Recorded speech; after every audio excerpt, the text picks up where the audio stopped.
Cette semaine, dans Carnet de santé, nous profitons de la Journée internationale de la femme, ce 8 mars, pour célébrer le rôle clé et l'impact des femmes dans le domaine de la santé mondiale. Des infirmières africaines partagent leurs expériences de travail dans leur communauté. Et Amy Batson, présidente de Women Lift Health, met en lumière le leadership des femmes dans le secteur médical. De plus, du Nigeria au Somaliland, l'histoire des femmes remarquables qui révolutionnent la médecine à travers le continent. C'est dans cette édition de Carnet de santé.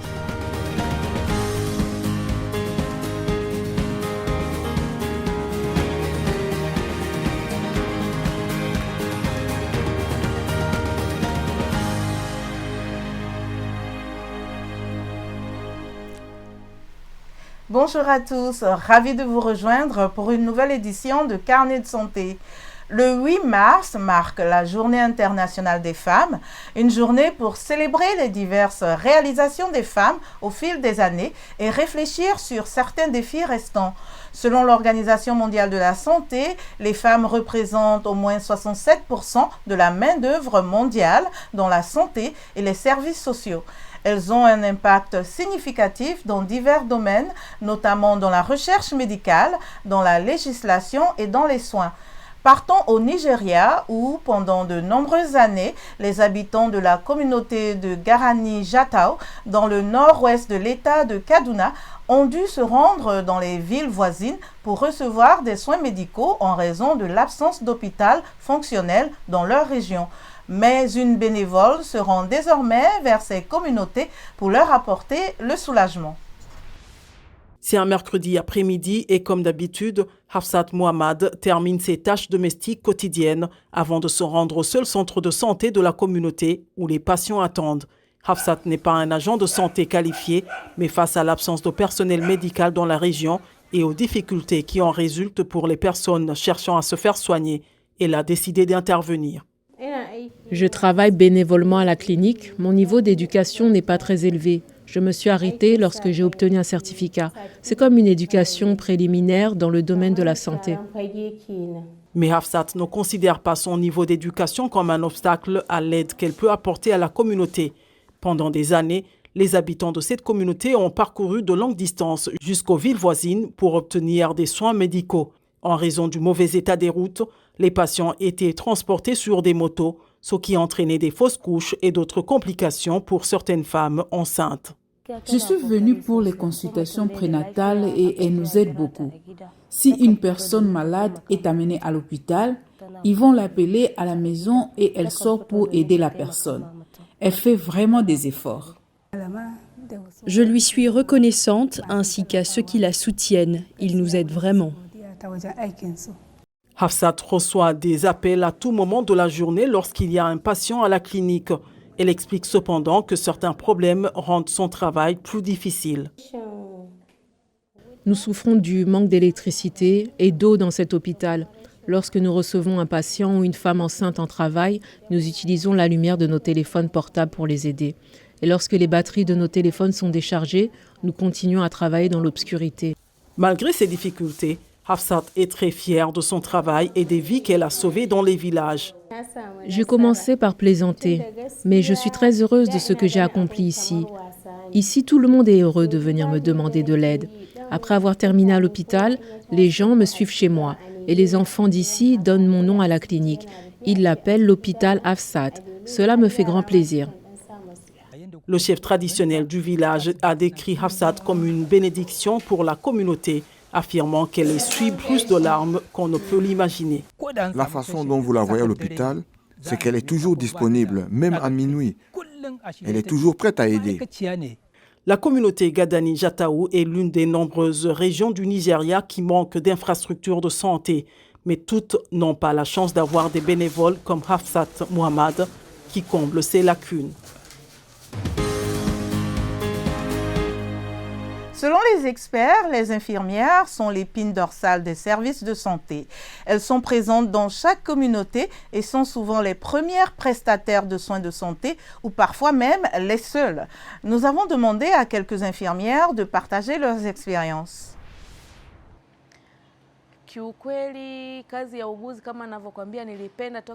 J'ai vraiment aimé le métier d'infirmière depuis que je suis toute petite.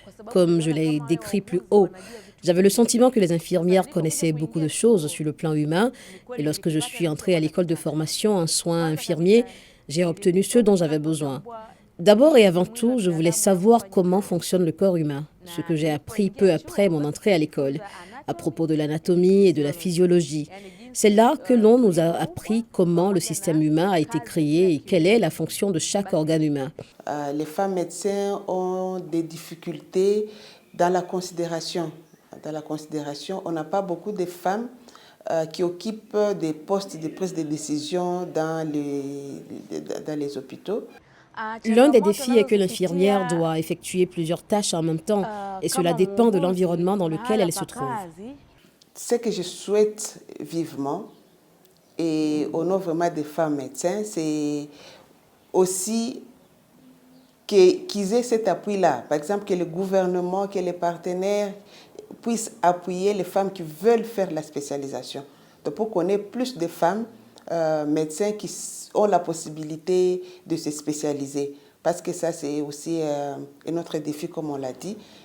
Et autre chose, c'est que la loi de notre pays puisse prendre en considération effectivement cet aspect des congés de maternité des femmes pour concilier effectivement, c'est vrai, le travail, mais aussi les droits de la femme de jouir de son congé et de pouvoir allaiter comme c'est recommandé et sans qu'elle ne puisse perdre d'autres avantages. Les femmes représentent la majeure partie de la main-d'œuvre dans le secteur de la santé, mais elles rencontrent des obstacles significatifs lorsqu'elles cherchent à accéder à des postes de leadership. Pour en savoir davantage, nous avons discuté avec Amy Batson, présidente de Women Live Health, une organisation qui œuvre pour améliorer le leadership des femmes dans le domaine de la santé mondiale. Regardez. De nombreux obstacles empêchent les femmes d'accéder à des postes de responsabilité. Certains de ces obstacles sont très explicites, d'autres sont plus implicites. Ils varient d'un pays à l'autre. Ainsi, dans certains pays, il s'agit de harcèlement pur et simple. Il y a une sorte de « vous savez, vous n'êtes pas à votre place ici ». Il s'agit d'une attitude habituelle à l'égard des femmes âgées ou d'une attitude qui consiste à dire que l'on parle trop ou pas assez, que l'on doit être respectueux de ses aînés masculins. Les femmes et les hommes sont également souvent jugés selon des critères différents. Nous avons souvent entendu des femmes leaders nous dire à quel point il peut être difficile d'être subitement le responsable ou le superviseur d'hommes, en particulier d'hommes, qui peuvent être encore plus âgés qu'elles. Ces hommes ont du mal à accepter que cette personne prenne des décisions et soit leur supérieur. Ainsi, les hommes et les femmes apportent à la table différentes expériences vécues. Et lorsqu'il n'y a que des hommes à la table, on laisse de côté la moitié de la population et on laisse de côté l'expérience et les voix de ces 50%. Je pense que l'on reconnaît de plus en plus que la diversité des dirigeants est importante et que nous devons puiser dans l'ensemble du potentiel de talent et pas seulement dans 50% de celui-ci pour nos postes de direction. Nous travaillons donc sur 3 piliers essentiels. Le premier est le leadership, le développement du leadership individuel. L'autre est l'influence institutionnelle. Le troisième est la société, car il ne suffit pas d'investir dans la femme. Il faut aussi influencer l'endroit où elle travaille et vit au niveau institutionnel. Nous cherchons à travailler avec les hauts dirigeants pour qu'ils aient la volonté, la conscience et l'engagement de prendre des mesures pour créer un environnement plus propice à la diversité, qui permette aux femmes dirigeantes d'être reconnues. Et au niveau sociétal, nous travaillons avec des influenceurs et des champions et nous leur offrons une plateforme pour qu'ils utilisent leur voix très respectée et entendue sur des questions telles l'importance du leadership des femmes pour un pays. Et il est vraiment passionnant de voir les résultats de notre travail maintenant. Nous sommes encore relativement jeunes.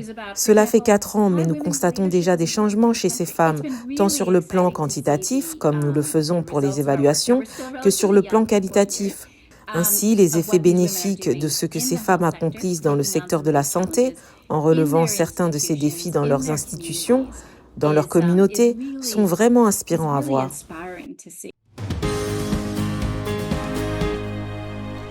Selon les experts, l'autonomisation des femmes est l'une des clés pour améliorer la santé des femmes en Afrique.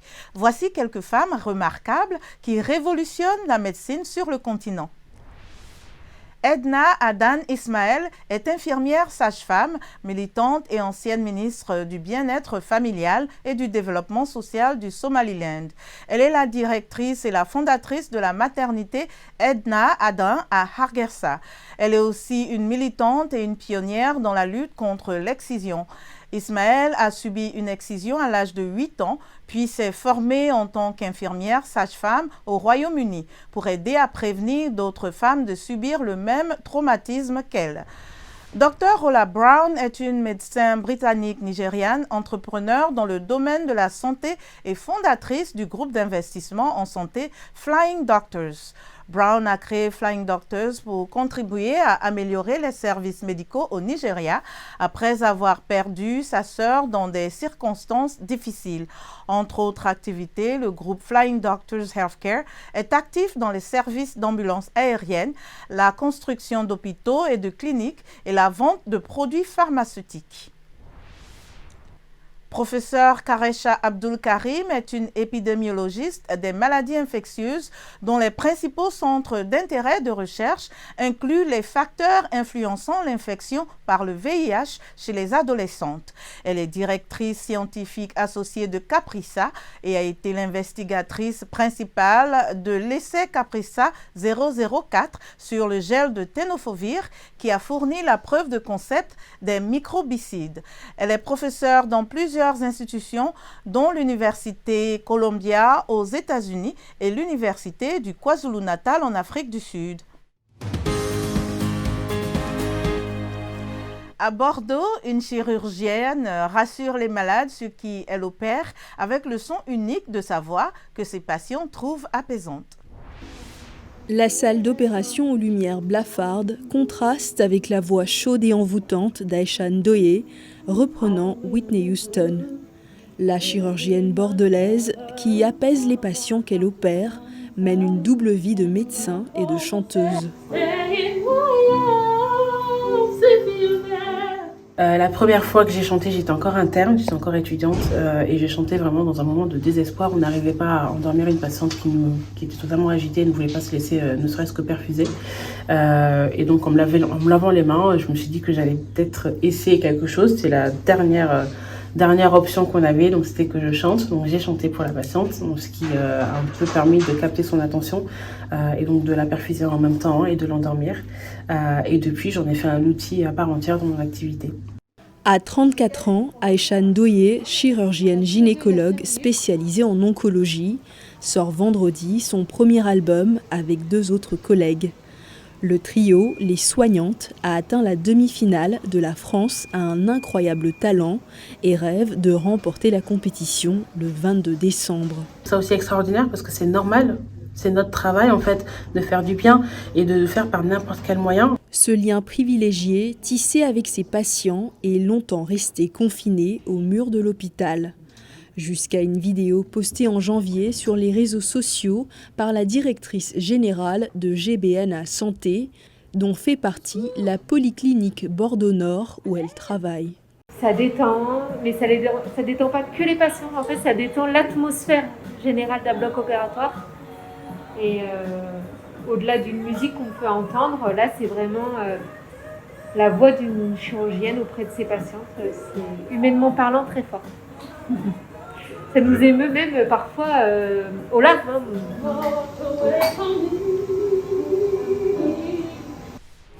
Notre émission tire à sa fin. Pour plus d'informations et l'actualité, rendez-vous sur notre site web voaafrique.com. Vos questions et réactions sont toujours les bienvenues sur la page Facebook de VOA Afrique. Vous pouvez aussi me suivre sur X @lenormoudou. Merci de votre fidélité à Carnet de Santé. D'ici la semaine prochaine, portez-vous bien et à bientôt.